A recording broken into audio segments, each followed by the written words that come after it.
We all have weight, some a little bit more, some a little bit less, but we all have weight, and most of us know that's because of gravity. And that is because there is a field, a gravitational field throughout the universe, everywhere you can be, basically. And mass interacts with this field and creates a dent.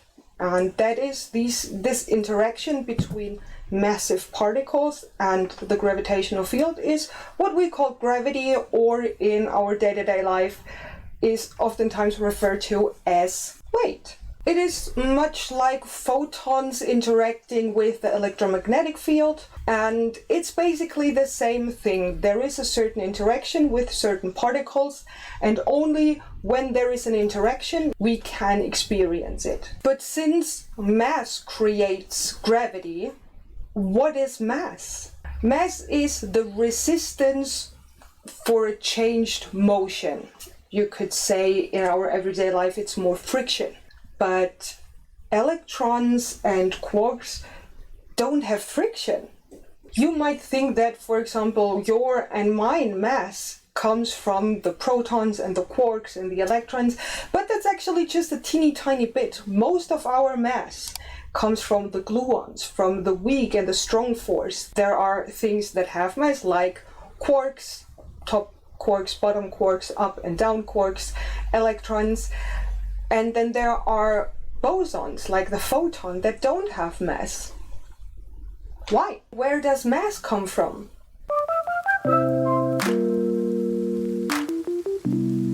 Hello everyone and welcome back to my channel. My name is Jessy102, and today, as you can see in almost full glory, I am finally finished.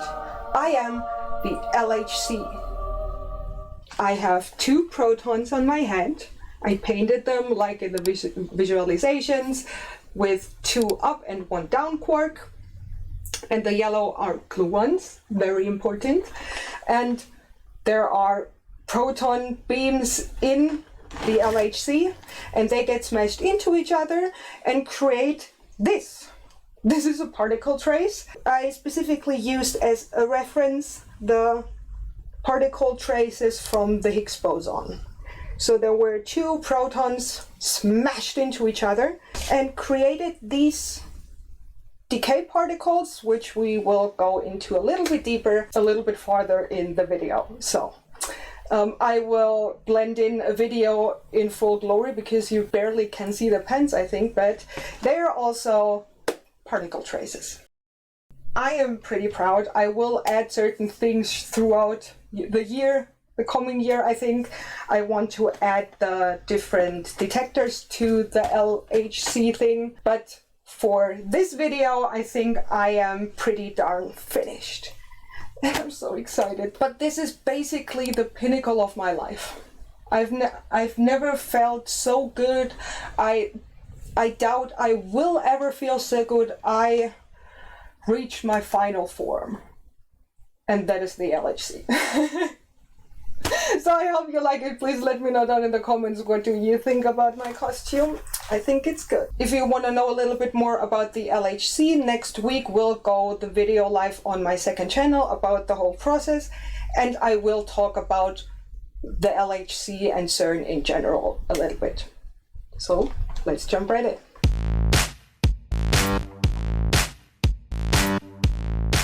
Picture 1960, 1964. Quantum mechanics was still fairly new, and physicists used the same equations they used to make calculations about atoms and molecules, and they pretty quickly saw that all of these equations barely made sense anymore and couldn't make really reliable predictions because they added a value for the mass of those particles. For example, just electrons, neutrons, protons. And things got very complicated. People knew something's happening because the math didn't match reality. Therefore, either the math is completely wrong or our whole understanding of physics, which are both not really ideal. And pretty quickly they figured out that when they set the value for the mass to 0, things were pretty easy. The mass could make predictions, the predictions matched reality in experiments. Yeah, pretty easy, right? No, not really, because as you and I know, things have mass. So what the hell was going on?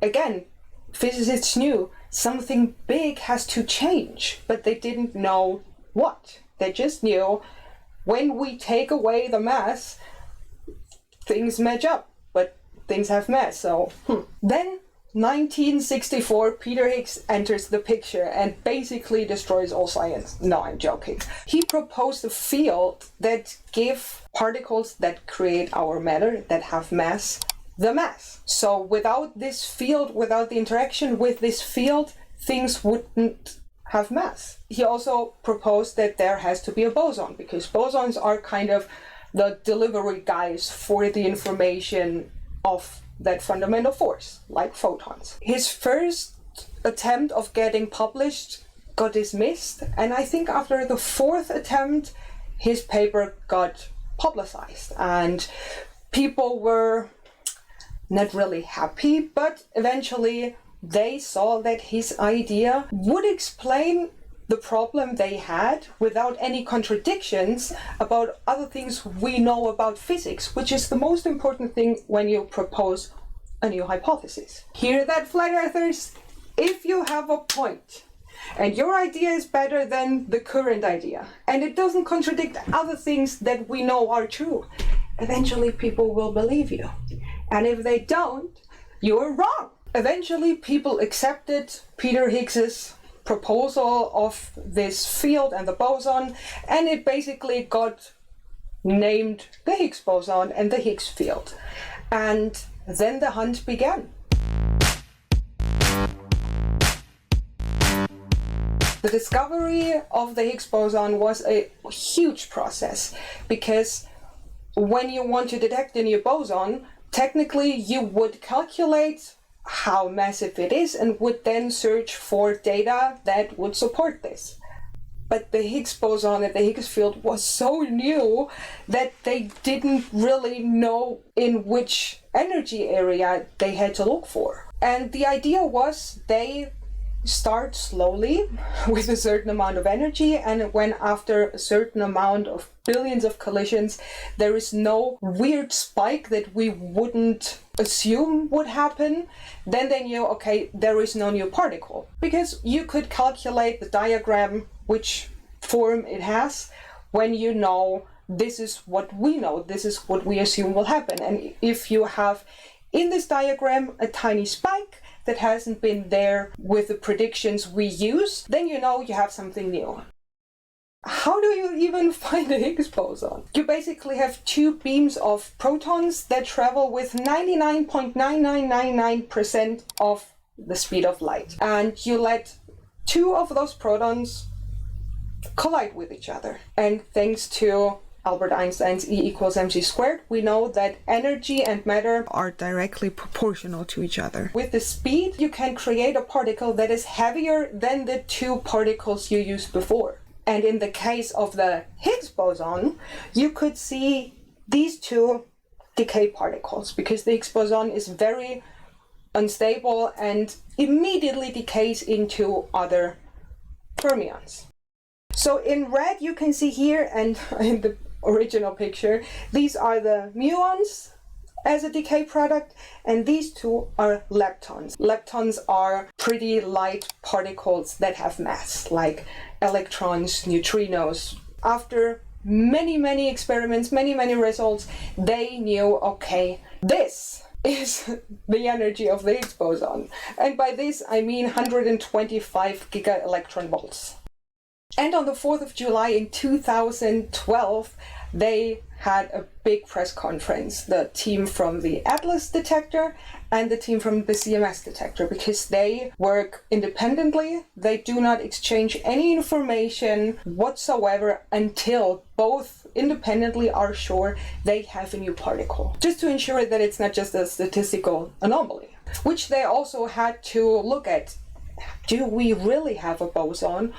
Or do we just have something that happened by chance? And physicists tackle this idea that it's just a statistical anomaly by giving it the least probability possible. And the barrier for this is in particle physics 5 sigma, which basically means that the result of the Higgs boson, which they found, is just by chance is 1 in 3 million. And both of the detectors found it, so they were pretty sure. But they weren't sure if it's the Higgs boson. They announced it as a new boson, which is a great thing, but at that point they weren't 100% sure.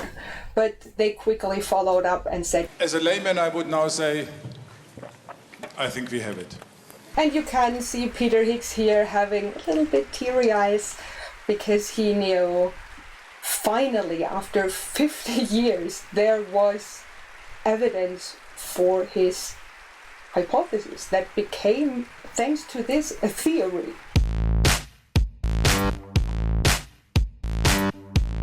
The Higgs boson basically did prove that there is this Higgs field that gives mass to other particles. But what does that even mean? Let's be real here. Our idea of empty space couldn't be further from the truth. In empty space, you have quantum fluctuations, you have quantum foam, quantum soup, and yes, that's how they're called. Don't ask me why. But in empty space, there are just pairs of matter and antimatter, like a quark and an antiquark, popping into existing and immediately annihilating themselves with a little poof of energy. And that happens all the time. And in addition, there are these omnipresent fields, 17 that we know of. So these fields, as I mentioned before, are the way the bosons interact with the field and our matter. It's the delivery guy, the Uber guy, to give information from this omnipresent field to the particle. So this is an analogy that I know of from, for example, Dr. Becky, the CERN YouTube channel, because they used it, and it's an incredibly easy to understand analogy. Just imagine the Higgs field as snow. All throughout the universe, snow. And photons or other bosons that don't have mass are like ski or a snowboard on top of the snow, just gliding over it with barely any interaction, with no drag. Therefore, they don't have mass because they do not interact with the field. And when you imagine a lepton, for example, an electron, they have mass, but they are pretty light. They are like snowshoes walking on top of the snow. You sink a little bit in, there is a little bit of drag, but you're fairly fast when you want to go from point A to point B. And they can travel so fast, almost the speed of light, but not really, because they have the drag, because the Higgs field slows them kind of down. And when you imagine top quark, bottom quark, the heaviest quarks basically we know of, I think, or one of the heaviest, they are like your normal sneakers. You walk into the snow and you completely sink in, and you have to really work to get your other foot up and in again. You're really slow. And these particles are. They will never be as fast as leptons, for example, because they have more mass, which basically means they interact with the Higgs field, and that drags them down and they get slower. So the Higgs boson is, in that analogy, a snowflake, because the snowflake is what interacts with your shoes and delivers the information of a little bit slower here. And fun fact, which is another completely insane thing for particle physicists, the Higgs boson is the only particle we know of as just yet that doesn't have any spin. Spin is a kind of property. You could imagine it like it's spinning, but it's not spinning. Yeah, that's basically the most I could explain to you. I think you have to ask particle physicists about that. But just know the Higgs boson is the only thing we know without having a spin.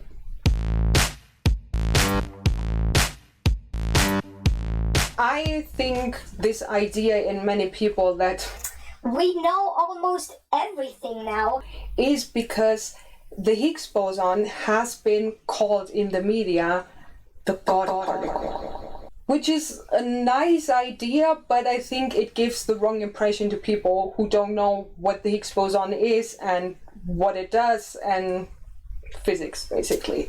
Because it gives it this magical property. You say with the Higgs boson, with the God particle, when you have that, there's nothing left because God is everything. And that's just not the truth. With the discovery of the Higgs boson, we confirmed Peter Higgs's theory about the Higgs field. And that showed us that the Higgs field is responsible for the opportunity for there being matter. Because if all of these, what we call massive particles, wouldn't have mass, they would be so fast that no interaction with each other and clumping together with the weak force and the strong force and building atoms and just protons even, that wouldn't be possible. You need mass to be able to make those particles, to make those atoms. I know that's why people call it the God particle, because without it nothing we know in this universe would be possible. But it gives the impression that there's nothing left, and it couldn't be further from the truth. There is, for example, although I'm not the biggest fan, people want to prove that there are these strings, or at least discover a new boson that could hint in the direction of the M theory, which is just one branch of the umbrella term string theory. It should be called string hypothesis because there's no proof, it's not accepted, nothing. It's not a theory, it's a hypothesis.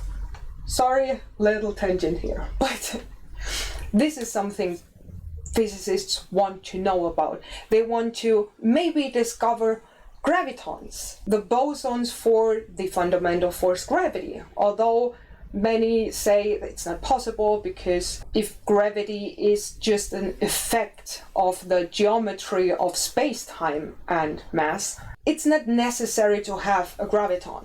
But to unify all of those fundamental forces, you would need it because all the other ones have bosons. Because physicists have the hypothesis that right after the Big Bang, there was one huge force responsible throughout the universe, which was pretty tiny back then, but still. But as everything cooled down, all these forces separated into electromagnetism, the strong force, weak force, and gravity. But at the moment, everything else can be unified, but gravity is a little bit of the F you everyone, I'm not making the shit you want me to. Which I think is, for me at least, the most comfortable or the logical thing to assume, but I'm not a physicist, so whatever. But there's so much more that we don't know about. There are many things that where quantum physics and the theory of relativity don't match with each other, and we know that almost everything we know of is in some kind of way flawed because we're humans and the universe is so unimaginable huge, and there must be more that we don't know of.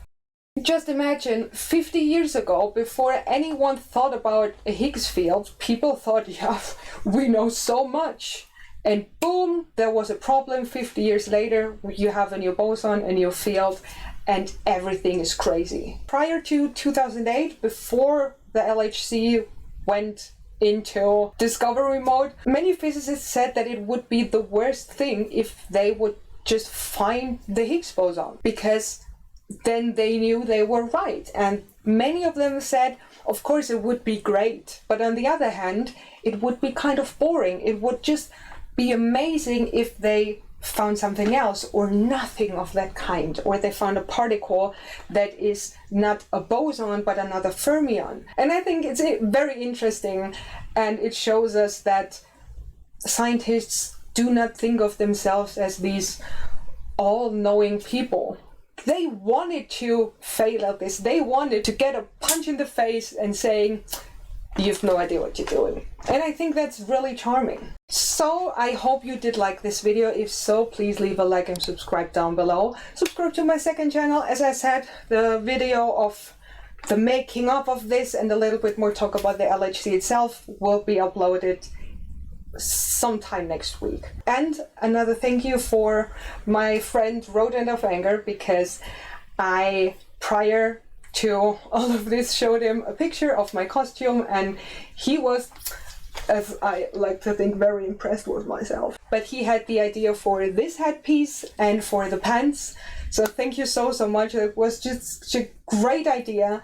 And as I said, hope you like this. If you want to do it yourself. You feel so powerful and knowledgeable, because when I wear that outside at some point or another, I will be allowed to explain to other people what this is. Believe me, I just seen it here in the family, because everyone's like, cool, what is that? No, I'm joking. And of course, if I got something wrong about the Higgs boson, please correct me down in the comments. I will pin your comment if I got something wrong, because I don't want to spread misinformation about the Higgs boson, because God particle and stuff. I'm really happy about how my costume turned out. I hope there will at some point be some scientists finding my video and my costume and be just amazed and give me the credit I deserve, basically. Thank you so much for watching, and I will see you in the next one. Bye!